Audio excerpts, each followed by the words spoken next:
Hello friend, welcome back to my new another blog. নতুন একটা ব্লগে তোমাদের সবাইকে অনেক অনেক স্বাগত, অনেক অনেক ভালোবাসি জানিয়ে আজকে ব্লগটা স্টার্ট করছি। তো সকাল সকাল দেখো কাজ বাজ সেরে রেডি হয়ে বেরিয়ে পড়েছি। আজকে ছিল বিপত্তারিণী পুজোর সেকেন্ড ডে। মানে সবাই জানো বিপত্তারিণী পুজো 2 দিন হয়, প্রথম একদিন আর দ্বিতীয় একদিন। তো প্রথম দিন আমি করতে পারিনি কারণ ওই দিন জুটোর স্কুল ছিল, সেটা মঙ্গলবার ছিল। আর আজকে ছিল শনিবার, তো শনিবার তো জুটোর স্কুল ছুটি থাকে, তাই আমি শনিবারটাই করেছিলাম। আর এখানে দেখো আমাদের যে মোড়টা আছে জয়গাছির মোড়, ওখানে বড় ঠাকুরের বাৎসরিক পুজো ছিল, তো সেখানে খুব সুন্দর প্যান্ডেল করেছে।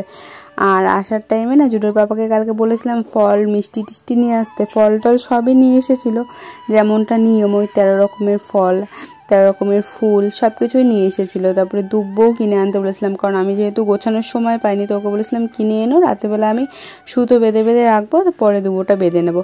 কিন্তু মিষ্টিটা আনতে ভুলে গেছিলো, তো ও যাওয়ার টাইমে আমাকে এখানে মিষ্টি কিনে দিয়েছিলো, তো আমি আসার টাইমে ওই মিষ্টিটা কিনে নিয়ে চলে এসেছিলাম। তো এসে দেখি পুজো দুবারে হয়, প্রথমে একবার আর দ্বিতীয় একবার। প্রথমবারের পুজো হয়ে গেছে, তো সেই কারণে এখানে বসেছিলাম, আর দ্বিতীয়বারের পুজোটা আমরা ধরবো। আর এখানে দেখুন জগন্নাথ মন্দিরও রয়েছে, তাই এখানটায় যেহেতু কিছুদিন আগেই রথ গেছে, তো রথও টানা হয়েছিল, খুব সুন্দরভাবে রথটা সাজানো রয়েছে। আর বাচ্চাগুলো রথের মধ্যে উঠে বসে রয়েছে। আমার মতন এরকম অনেকেরই দেরি হয়ে গেছে, আর সবাই দেখো এখানে বসে বসে সুতো বানাচ্ছে। আমি কিন্তু কালকে রাতেই জেগে জেগে সুতো বানিয়েছিলাম, তারপরে সুতোর যে দুব্বো গুনে গুনে দিতে হয় সেগুলো সব দিয়ে গুছিয়ে রেখেছিলাম, কারণ আমি জানি সকালবেলা উঠে আমার একদমই টাইম থাকবে না। আর যেহেতু বললাম প্রথমবারের পুজো বসে গেছে, দেখতেই পাচ্ছ এখানে সবার বাটা রয়েছে, সামনে মায়ের মূর্তি রয়েছে, ব্রাহ্মণ মন্ত্র পড়াচ্ছে।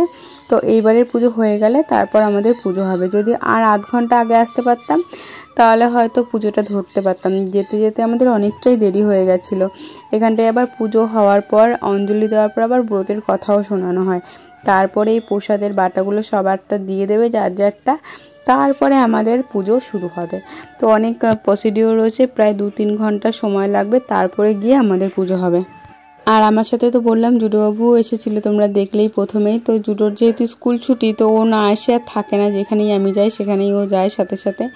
তো দেখো প্রথমবারের পুজো হয়ে গেছে, সবাইকে বাটাটা দিয়ে দিচ্ছে। আর এখানটা আমি একদম সামনে এসে বসেছি, একদম মায়ের সামনে, একদম সামনে থেকে পুজো দেখতে পারবো আর অঞ্জলিও দিতে পারবো। আর এই জায়গাগুলো পরিষ্কার করা হবে, তারপরে দ্বিতীয়বারের পুজো শুরু হবে। আর যারা প্রথমবার পুজো দিয়েছিল তারা এখন বাটা নিয়ে বাড়ি চলে যাচ্ছে।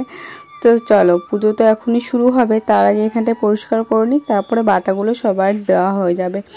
ওই দেখো ওই পাশে যে কোনো লাল রঙের একটা বাস্কেট দেখতে পাচ্ছ, ওটাই হচ্ছে আমার পুজোর বাটা। তো 13 রকমের ফল মিষ্টি ফুল সব কিছু দিয়েই গুছিয়ে দিয়েছি। জুটো যেই 2 বছর ছোট ছিল সেই 2 বছর না আমি কাছাকাছি বাড়িতে হয়েছিল, সেখানটাই করেছিলাম। এর আগে একবার মন্দিরে এসেছিলাম, কিন্তু আবার এই বছর আসা হলো। মন্দিরে আসলে না অনেক কষ্ট হয়ে যায়, আমার থেকে বেশি হয়েছে জুটোর কষ্ট হয়ে যায়, তাই ভাবছি পরের বার থেকে জুটোকে নিয়ে আর মন্দিরে আসবো না, কাছাকাছি যেখানে পুজো হবে সেখানেই দিয়ে দেবো। ঠাকুর তো সব জায়গায় এক, তুমি তাকে ভক্তি করে শ্রদ্ধা করে যেখানে ডাকবে সেখানেই ঠাকুর তোমার ডাক শুনবে, বলো। তো দেখো যে ব্রাহ্মণ চলে এসেছে, উনি এখন পুজোয় বসে পড়েছে। পুজো হয়ে গেলে তারপর আমাদের আবার অঞ্জলি হবে। বেশি কিছু তোমাদের সাথে শেয়ার করতে পারিনি, কারণ বুঝতেই পারছো সব কিছু সেরে গুছিয়ে আস্তে আস্তে অনেকটাই দেরি হয়েছিল। সকাল থেকে ব্লগটা স্টার্ট করলে না অনেক দেরি হয়ে যেত, তার জন্য আর বেশি কিছু শেয়ার করতে পারিনি। আর দেখো সবাই যত আলতা সিঁদুর দিয়েছিল সবাই এক জায়গায় রেখে দেওয়া হয়েছে। আর পুজোর শেষে সবাইকে শান্তির জল দিয়েছিল, আর তারপরে ব্রতর কথা শুনিয়ে সবাইকে প্রসাদের বাটাগুলো যার যার দিয়ে দিয়েছিল। এখানে টোকন সিস্টেমে বাটা যখন নেয় তখন একটা করে টোকন দিয়ে দেয় হাতে, তো আবার যখন বাটা দেয় সেই টোকন দেখালে আবার বাটাগুলো দিয়ে দেয়। আর এই যে পুজোর পরে সবার বাটার থেকে দেখো সুতো বার করে করে নিচ্ছে, তো এটা প্রত্যেক বছরই করে, সবার বাটার থেকে একটা দুটো করে সুতো ওরা বার করে রেখে দেয়। তো চলো আজকের ব্লগটা এখানেই শেষ করছি, দেখা হচ্ছে নতুন ভিডিওতে। আজকের মতন বাই বাই।